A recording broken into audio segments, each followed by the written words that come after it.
Hi, second graders. We are going to start our read aloud. So it's called 8 class pets plus 1 squirrel divided by 1 dog equals chaos. Here is the cover. And chaos is like just crazy, like a crazy mess, like kind of a disaster. Nothing is going how you expect. Unexpected things are happening. You can tell from that illustration. It's chaos. 8 class pets plus 1 squirrel. Do you see the squirrel? Divided by 1 dog. If you divide something, you know you have a whole and you break it into parts. So intriguing, right? Makes you wonder what's going to happen. Here's the first illustration inside. That looks like the squirrel. Okay, 8 class pets plus 1 squirrel divided by 1 dog equals chaos by Vivian van de Velde, illustrated by Steve Bjorkman. And here is another clue to the chaos in this book. This is a very exciting book. Okay, and this book is so cool because you have to be thinking about whose perspective the story is being told from. So here's another illustration. You can guess on some of these class pets just by looking at the illustrations. Okay. Oh, and the table of contents, in the table of contents, that's at the start of lots of chapter books, usually, or nonfiction books. And it tells you about the different sections or the different chapters. And this one you can see the different chapters have different names. So Twitch, schoolyard squirrel, green eggs and hamster, first grade hamster. So it kind of tells you another clue about what's going to happen in this book. Okay, chapter 1, Twitch, schoolyard squirrel. Being a squirrel is the best thing in the world. The next best thing in the world is living where I live, which is near school. School is where humans send their young to learn things. I don't know why. Squirrel mothers teach their own young. These are the things my squirrel mother taught me. How to climb, how to land when I jump or fall. Here's Twitch.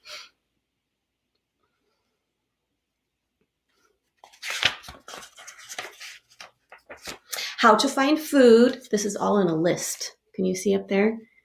Sometimes there are bullet points when there's a list, the dots, and it separates the different items in the list. This one has stars.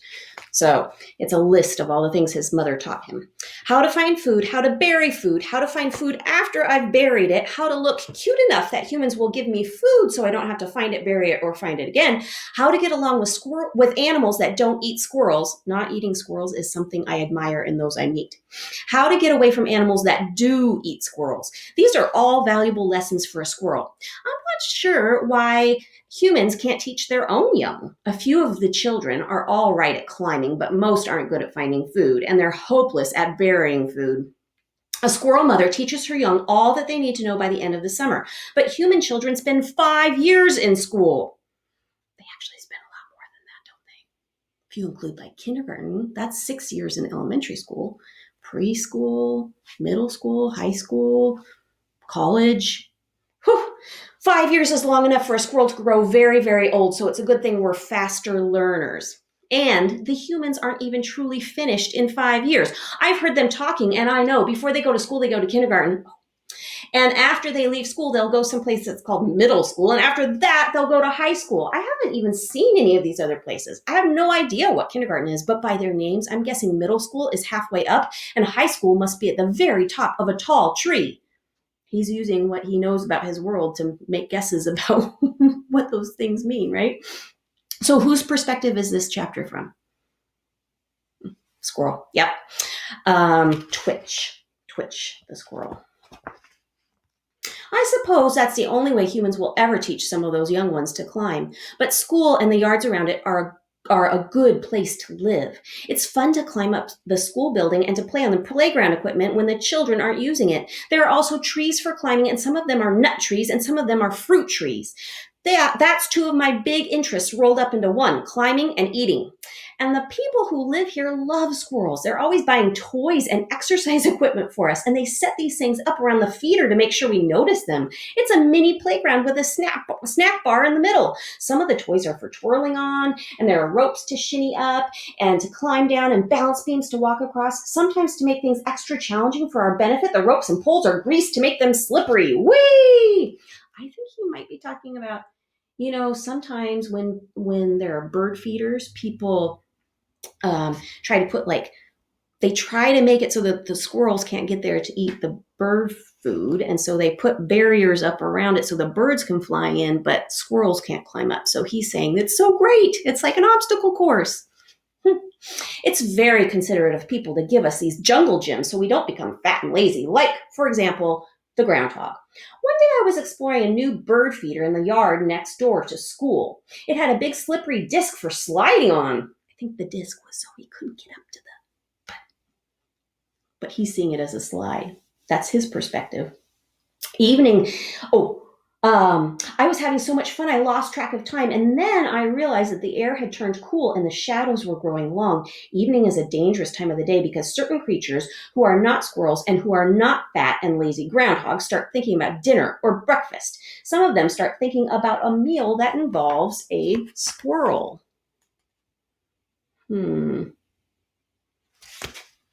I looked up and there was an owl. And she was flying straight at me as though I was the main course on the snack bar. All I could do was start running in a zigzag pattern to try to confuse that owl, and I didn't even notice the dog who was napping in his front yard. Now, it's easy to point a finger or a paw and blame, but I say, if that dog didn't want me running over his nose, he shouldn't have had it resting on the ground between his paws. But anyway, the next thing I knew, the dog was chasing me too. He ran so hard he broke the leash that was supposed to hold him in his yard. Luckily, one of the humans who works at school had left the door propped open. Can you make a prediction? What's going to happen? I noticed the big banner. Welcome. Oh, oops. There we go. Welcome. This is the same banner that tells the children school is open again after the summer. Someone was obviously telling me school was open for me to escape from the dog. Didn't I say that people here love squirrels? So for the first time in my life, I ran into school. That owl veered away and flew off into the evening, but the dog followed me in. Okay, this next chapter, I'll do another chapter here. Green Eggs and Hamster, the first grade hamster. So that's a play on words with green eggs and ham. Do you know that Dr. Seuss book? So his name is Green Eggs and Hamster. He looks like an active guy. Or she. We don't know yet. So let's see whose perspective this chapter is from. Is it still going to be from Twitch's perspective? Oh, it tells us in the first sentence. Listen to this. I am a hamster and I live in Mrs. Duran's first grade classroom. So it's the I.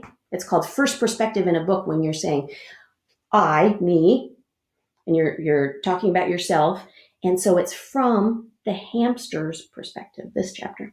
I am a hamster and I live in Mrs. Duran, first grade classroom. Mrs. Duran named me after a famous book. She says that makes me a literary pet. Literary is the biggest word I know, but I don't know what it means. Do you know what it means? Literary means having to do with literature or books. Mrs. Duran reads a lot of books to the first graders. The boys and girls talk about what happened in the story and tell if they liked it. Sometimes they write their own stories. I don't have a pencil to write stories, so I run around my exercise wheel instead. Round and round and round I go. Sometimes I get so dizzy I forget things. Did I mention I'm a hamster? The children also do art projects. They color, they cut with scissors, they paste. Lately, they've been very excited about some project they're doing out in the hall. I have a project too, but it's inside my cage. Mrs. Duran gives me tissue and cardboard, and I rip them up with my teeth to make a nice and soft and cozy bed. And every morning, Mrs. Duran cleans out the bed I made the day before, along with my litter, and I get to start all over again with a brand new art project. Maybe that's what literary means. My favorite part of first grade after snack time is that the children and I have been learning about numbers and how to count. There are all sorts of things that I can count. 1. I have 4 legs and 1 tail. 4 plus 1 equals 5, even though my tail is shorter than my legs. 2. There are 2 levels in my cage. Level 1 is the top level, which has my bed and my food bowl and a mirror for me to look into. Level 2 is the bottom level, which has my water bottle and my wheel. I also have a chew toy in the shape of an elephant. 2 levels plus 1 bed plus 1 food bowl plus 1 mirror plus 1 water bottle plus 1 wheel plus 1 elephant to chew on equals, do you know? Lots of things for green eggs and hamster to do. Number 3, the ladder from downstairs to upstairs has 10 rungs. The ladder from upstairs to downstairs, maybe I said that wrong. Let me double check. 3, the ladder from downstairs to upstairs has 10 rungs. The ladder from upstairs to downstairs also has 10 rungs. That's because it's the same ladder. 1 ladder equals 1 ladder. 4, the number of special hamster treats I can fit into my cheek pouches at one time is 8. 8 special treats equals yummy. There is a squirrel named Twitch who lives outside. Twitch sometimes comes and sits on the window ledge to visit. Twitch is good at cramming birdseed into his cheeks, but he says bird seeds are too small to count. I think Twitch is not very good at counting. I am too good of a friend to tell him so. One day after the children had gone home, after Mrs. Duran had gone home, after the custodian had swept the floor and turned off the lights, but before it got dark, I was busy counting the numbers on the wall clock. There are usually 12 numbers, unless I count them after I've gone around in my exercise wheel, and then there are a lot more numbers, and they move. This day, I had counted 17 numbers when Twitch came running into the room. Did I say Twitch was a squirrel? He is forgetful, isn't he? Help! Help! Twitch called. There's a dog chasing me. I didn't ask why a dog was chasing him. Sometimes details are important, but sometimes they're not. I got an idea, so I said, climb up on the bookshelves behind you and hide behind the dictionary. The dictionary is the biggest book in the room. Twitch was up there before I could say, wow, you're a good climber. And then the dog came into the room. Attached to his collar was a long length of rope, which dragged along behind him. Where's that no good squirrel? The dog barked at me. I scratched my ear and I said, did you check the room with the snake? There are 5 grades in the school, and Mrs. Shaughnessy's 5th grade room where the snake lives equals the farthest room from Mrs. Duran's room. The dog growled, I smell a squirrel in here. Are you sure you don't smell me? I asked. The squirrel and I are both rodents, and that makes us cousins. 1 squirrel plus 1 hamster equals 2 rodent cousins. The dog sniffed at my cage. Maybe, he said. Where's the room with the snake? 5th grade, I said, all the way down the hall.